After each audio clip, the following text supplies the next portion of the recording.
everybody. My name is Alex McCracken, also known as Pumpkin Jesus. I just invented my own personal selfie hoe. This is working great. So as you can see, I grow giant pumpkins. Well, I guess you can't see that yet. But I'm going to do these videos this year to show you how I grow my giant pumpkins. There is more than one right way to do this. In fact, if you asked 50 different growers how they do it, I'm sure you get 50 different answers. They would all vary in some way. So, you know, this is not necessarily the right way to do it, but this is how I grow my giant pumpkins. I'm going to do these videos once or twice a week, all summer long, with my selfie hoe. So anyway, this is probably my 9th or 10th year growing giant pumpkins. And last year I grew the biggest one I ever had. It was 1,795.5 pounds. And it's, oh, did I even say the date? It's June 5th, 2017 right now. Plants have been in the ground just over a month, and we're going to take a look at them in a second. But I wanted to show you my domes that I grow in. I wonder if I can do this. Let me try this. No, you can't do that. All right, well, there you can see I grow my giant pumpkins inside these dome structures that I cover with floating row cover. I would say probably 60–65% of the time I'm able to get this cover to last the entire season. Sometimes we get some nasty thunderstorms and it rips off. And even now, like this cover's only been on 8 or 9 days, and there's already a couple little holes. Like, you can't really show you, but you'll see later in the season. There's a couple little holes at the peaks of the house. We had a couple windy days over the weekend, so it happens. A couple little holes is no big deal. But the reason I do this is because when I started growing giant pumpkins, I just grew them outdoors like a normal person. And but I'm an organic grower, and I would have these horrible insect problems. Cucumber beetles, squash bugs in particular spread yellow vine disease, which would kill my plants the first couple of years. I'd never even got a pumpkin to a way off. And so organic sprays just weren't working good enough. So a friend of mine was giving away these big hoop pieces, these hoop houses basically, for free. So I brought them over here, assembled them, and started putting this row cover over top of it, and it's worked perfectly. As long as I can get the cover to stay on until late July or so. By then insect populations outside, or I should say insect populations inside here, will be 0 up until that point. And by late July, it usually takes the insects a week or two to find your plants, and then another couple weeks to start to reproduce, and by then the summer's over. So if I can get 2 good months of cover over my plants, I'm happy. So anyway, here, I have to turn this around now to show you the plants. And this is my biggest plant right now. Yes, that's it.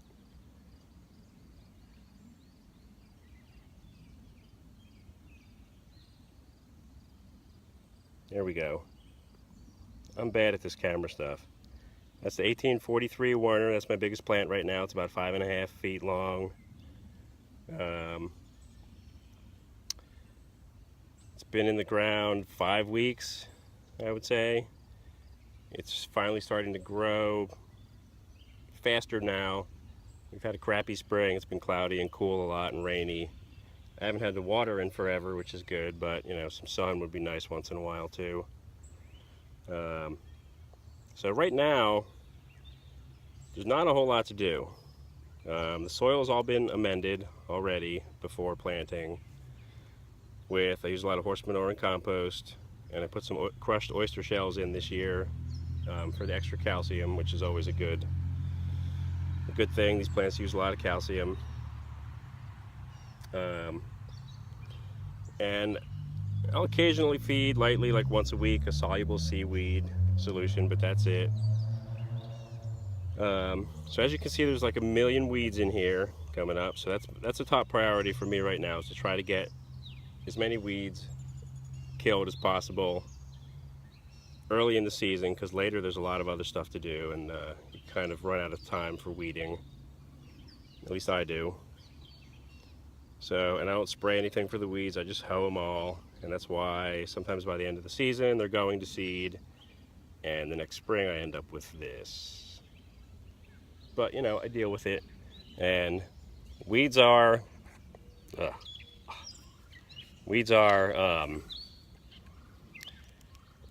know, if you let them go crazy, they can pose a major problem. But if you keep them under control, again, it's like keeping this cover on. If you can keep them under control till July, by then, this little 5.5 foot plant will be covering about 800 square feet, basically covering all the ground in here.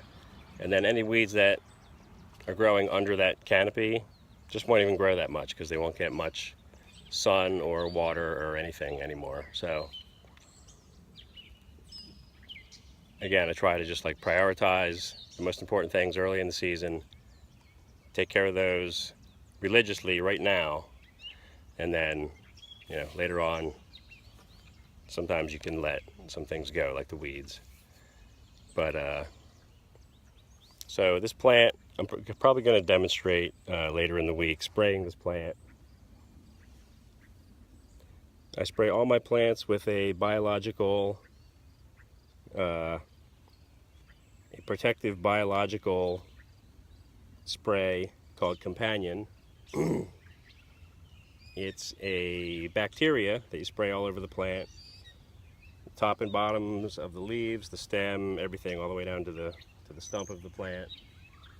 And that creates a protective barrier around the plant. It does a pretty awesome job keeping diseases off the plant, keeps the plant pretty healthy. I used it on my watermelon last year too, that grew to 192 pounds. It's pretty awesome stuff, and that's organic. And I did want to show you, this is going to be hard because I can't turn the screen around in the middle of videotaping, but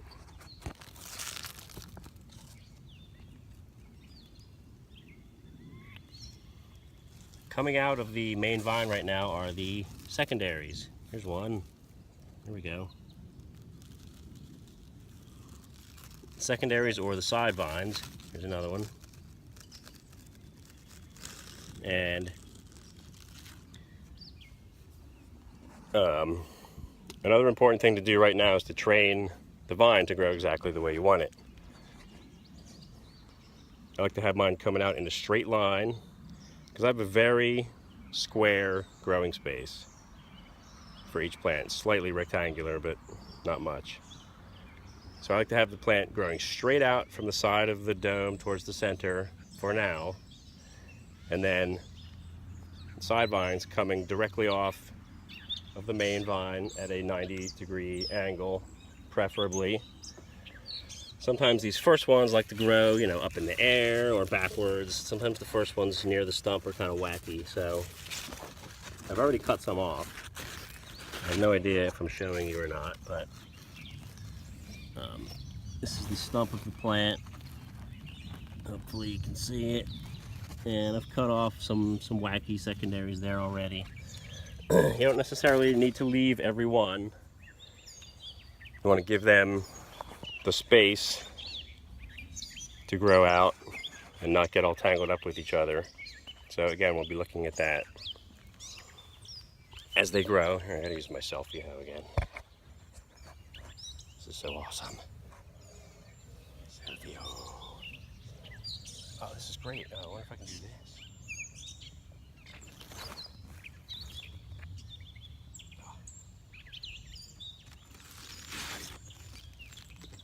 Yes. Woo! All right. screw around too much. But all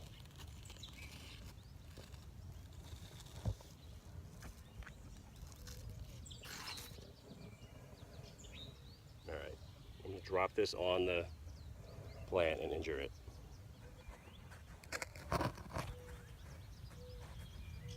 Stop being stupid. All right, so anyway, I don't know what else to say right now.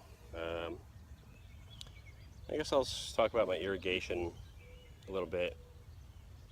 Last year I did this. I hung these, it's not actually irrigation. It's for spraying the plants, that companion material I was just talking about. I have these irrigation lines that run the length of the house. There's 5 of them, 1 at the peak and 2 on each side, pretty evenly spaced. And I have a big 50-gallon sprayer that I hook up outside the house. I'm going to do that very soon. For now, I'm just spraying these plants with a little backpack sprayer that I have. But later, I'll be using this overhead system because, of course, that's much easier to get like full coverage of the plant without walking through it all the time and killing myself with a 50-pound sprayer on my back. And it's 110 degrees in here, which it is in July and August. So screw all that. I just spray them overhead now with the spraying system I put in. So yeah, there's going to be a lot of cool, fun stuff that we're going to look at throughout the summer. Not to mention that the pumpkins will begin to form. I'm hoping there's one. Here's the growing tip of this plant, the 1843 Werner. I'm hoping there is a female flower starting to develop in there that we'll see in about a week or so. That would put my first pollination right around the solstice, which is a little bit later than I was hoping for, but I'll take it. It'll still be earlier than I pollinated last year, and I'll be on my way to 2,000 pounds, which is my goal for 2017. So check out my videos. I'm done. I'll see you next time. Thank you. Bye.